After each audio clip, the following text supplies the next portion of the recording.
Yo, what's up mga idol? It's your boy King Jen, back at it again with another video. At sa ngayon nga, pag-uusapan natin is patungkol naman sa sinabi ni Anthony Davis. So, nung mga nakaraang taon nga, hindi lang ito ngayong taon mga idol, no?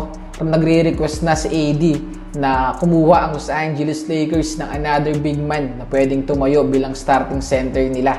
Kasi ang balak ni AD mga idol is bumalik sa 4, na kung saan ay naman talaga yung natural position niya. Di ko alam mga idol, no, kung bakit hindi pinagbibigyan ng Los Angeles Lakers itong request ni Anthony Davis na matagal na kung saan epektibo naman talaga.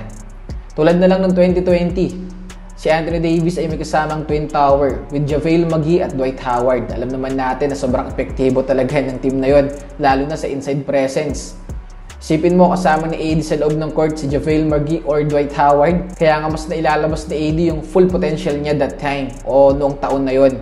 Pero yun nga, di ko alam kung bakit ayaw ba, kung bakit ayaw talaga, kung bakit ayaw pagbigyan nitong management ng LA Lakers ang request na matagal na ni AD mga idol, no? Walang yan. Sana naman pagbigyan na nila yan para kahit na paano, hindi naman masyado mabugbog sa AD mga idol. Tsaka sa totoo lang, sobrang tagal ko na rin sinusubaybayan yung laro nila, no? Simula nung nakuha nila sa AD at ginawang power forward, dun talaga lumabas yung potential niya. Katulad ng alam ng ginawa ng Team USA mga idol, no? Kung mapapansin nyo, isinasama nila si AD kay Bam Adebayo at ganun na rin kay Joel Embiid, na kung saan it's a win-win situation talaga. Sa AD, nagagampanan niya yung role niya at mas nagiging maganda rin yung kinakalabasan. At ayun na nga, sila ang tinaguri ang world champion nitong Olympics.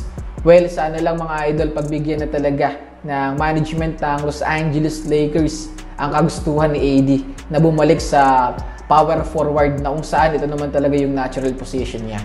So ay mga idol, ano sa tingin nyo? Kinakailangan na ba talaga ng Los Angeles Lakers ibalik si AD bilang power forward?